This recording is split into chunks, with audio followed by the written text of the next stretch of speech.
I've been waiting a long time to finally make this build, and I'm glad to say it's the perfect time to do so. As you might know, I recreate many different characters from all my favorite anime in my favorite game, Deepwoken, and today it's somebody special. What's up guys, it's Punchy, and today I'm excited to bring you a very unique character that has been requested repeatedly since the release of the entire game. Luckily, with the new Bleach season and the well-awaited Capra rework, I think I can make any antagonist from one of my favorite Bleach arcs. So strap up and watch out for spoilers, because I'll be talking about Bleach and everything up right before the 1000-year Blood War arc. Today's special guest is the grimacing and generous, he gives out punches, 6th Espada Grimmjow. It's Black Air Force energy and demon time today because we got one of the most menacing characters in Bleach history. Grimmjow, the awakened Arrancar, doesn't really care about Aizen's orders and only wants victory over Ichigo. Representing the animalistic panther, Grimmjow the Arrancar never plays fair during a fight and will use any opportunity to strike his prey. This savage swordsman was known for his brutal battle tendency and his insanely powerful techniques with the use of long-range Sero paired with his unmatched hands and Hero. Grimmjow was the Espada for any type of combat. And I'm not lying when I say this, Grimmjow is a straight up animal and his durability cannot be ignored. All I'm gonna say is that this character made shockwaves throughout the entire Bleach fanbase and really stuck with a lot of the community. Just hold on a second, before we start, I have a little bit of a Bleach quiz that will truly test your ability as a fan. Alright, so we all know that Grimmjow is known for his Hero. This is extremely durable armor, but Ichigo was able to scar him. Despite being healed, Grimmjow chose to keep this scar, but why did he do this? Option 1, he wanted Ichigo to feel himself, get cocky, and Grimmjow would use that against him. Option 2, this scar reminds Grimmjow of his rivalry with Ichigo, so he kept it as a reminder. Or option 3, during this time the creator of Bleach was inspired by Luffy and his new chest scar in One Piece, which was introduced during the same time, about like a year before. But be careful, if you choose incorrectly, you'll be trapped by Kisuke's Hado abilities with only TheRealPunchee videos to watch, so make sure you like and subscribe anyway, just to be ready. Alright, although One Piece inspired Bleach quite a bit, the reason why Grimmjow keeps this scar is to remind him of his undying beef with Ichigo. Just like Shinji says, Grimmjow is quite the hot-headed one, so he internalized and externalized his conflict with Ichigo using this scar. In Deepwoken, I recreated Grimmjow with the new and reworked Capra. Obviously, I am blue and have brown hair, which is a bit of a problem, but his mad face and iconic Arrancar mask are very easy to recreate in the game. Instead of having brown Capra hair, we can trade that out for gray hair using the new waning ring. By becoming old, gray looks a little bit better, and it's closer to that blue color that we're all used to. You'll be fighting anyway, so the face wrinkles won't really be that noticeable. Again, just as a bonus, this face scar represents that scar that Grimmjow always kept. In the show, Grimmjow doesn't really wear that much, but I was able to replicate his black and white Arrancar uniform with the Cloak of Winds and the white Deepwoken cloak. The final piece of this puzzle was my dyed Cataclysm pendant. I try to make it as dark as possible to represent Grimmjow's hollow hole, and I think it's really cool. My weapon of choice was the one-handed Tears of Eden Kite Shattered Katana. Throughout the series, Grimmjow uses a one-handed Zanpakuto to slash wildly through any target, and you might be wondering what's up with the enchant, but I have a response. During the classic fight between Ichigo and Grimmjow, our character awakens his Panther Resurrection and straight up jumps Ichigo. During this fight, he spams projectiles like the Grand Ray Sero, Bala, and other heat-seeking barbs to snipe Ichigo. The Tears of Eden Kite enchant does essentially the same thing with the high damage tracking bubbles that spawn on a flourish. Thematically, it's similar, and as a bonus, our katana glows blue, just like Grimmjow. Take a look at my stats. I balanced this build out in strength, fortitude, agility, medium, light weapon, and frost draw. I had to be a little creative in order for this character to work, but I think I got all of the important abilities. Let's check it out. Grimmjow's entire fighting style is very savage, brutal, and overwhelming. Oftentimes, Grimmjow is compared to an animal because that's exactly what he was. Ever since he was a Panther Hollow, he adapted these techniques into his fighting style as an Arrancar. Grimmjow rushes the enemy and gets in their face with his sharp cat-like claws. Rapid Slashes was the best representation I could find of a Panther-like attack, and it's used the same way. If I'm not closing the gap with this combo starter, it has insane synergy with my enchants. A lot of people react to slashes based on the startup sound, and by faking this, I can hit my flourishes and deal crazy damage with the Eden Kite effect. Grimmjow harnesses his hollow ability and transcends lightspeed with his harrowing Sonito kick. By flash stepping to his enemy, he kicks them into the air to start an uncounterable combo. Crystal Knee was essentially the same thing as Grimmjow's Sonito kick. Send our target into the air and catch them on the way down. I use Crystal Knee after missing an attack to apply pressure and hit careless players. The secondary part of Grimmjow's air combos come into play with his Espada Impale. Many times after kicking the enemy up, he slams them into the ground and combos them further. It's brutal and shows off his quick battlefield sense. Our second crystal mantra is Crystal Impale. It's now a little bit harder to combo Crystal Knee into Impale, but when this lands, you ground your opponent and get a free hit. It's probably the best representation of Grimmjow's air combos, and it's always satisfying to pull off. What Grimmjow is known for in the series is his outstanding and iconic Grand Ray Sero. By compressing this Sero beam into a smaller blast, Grimmjow deals insane damage to everybody nearby. I picked up Ice Beam to recreate Sero as a whole, and I use this to catch jumping players and push them away. If you make a Grimmjow build, you gotta pick this. It's almost essential. Despite how much Grimmjow wants to act human, he of course is a hollow. An undead spirit spirit that resembles the human. We can tell that since he has a giant hollow hole in his stomach. Our second hollow hole on this character is pulled off with Adrenaline Surge. Its appearance creates a glowing ring that looks like Grimmjow's hollow hole, and the speed burst we get is similar to the inhuman capabilities of a hollow. However you put it, Grimmjow was forever ingrained in Bleach's fanbase after he beat down and initially destroyed Ichigo. This is the Black Air Force energy I was talking about because he drops his damn sword and beats Ichigo to a damn pulp. It's crazy, he's crazy, and it's perfect for this demon time character. It just wouldn't be a Grimmjow build without rapid punches. Beat up our opponents just like Ichigo and combo extend for further damage. It's the best option for this character. But during this beatdown, Grimmjow pounces on Ichigo with a devastating kick and slams him back down for even more damage. He's fully integrated his Panther techniques into his hand-to-hand combat. Tasset dropkick caught enemies off guard and slammed them down for insane combo potential. A well-timed kick can really change the tide of battle. Now the final ability for Grimmjow has to do with his Arrancar Resurrection. Once awakened, Grimmjow fires Grand Ray Sero, projectile barbs, and his iconic claw slashes. These cut through anything and slice up whatever they touch. In Deepwoken, I stuck with the multi-shot shard bow to recreate Grimmjow's projectile spam. It's good for dealing damage at a distance and applying pressure towards blocking enemies. Now take a look at my full talent list.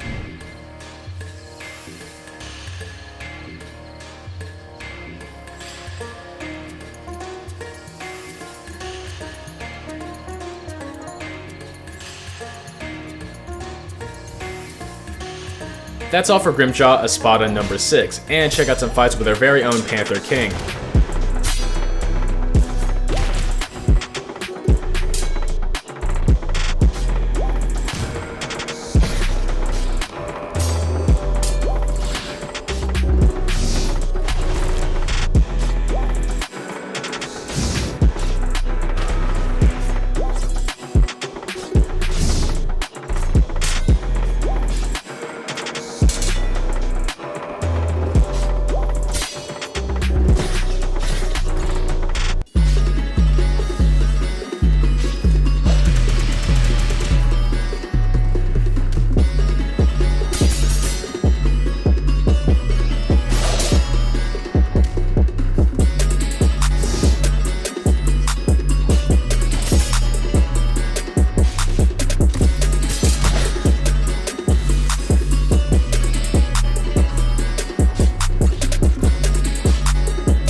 Thanks for watching, and I hope you enjoyed it. I always have a lot of fun recreating Bleach characters in Deepwoken, and if you want some more, make sure to like and comment. I listen to what you guys say, so recommend your favorite character builds as well. Thanks again, and please like and subscribe because we're almost at 50,000 subscribers. It's punchin' time.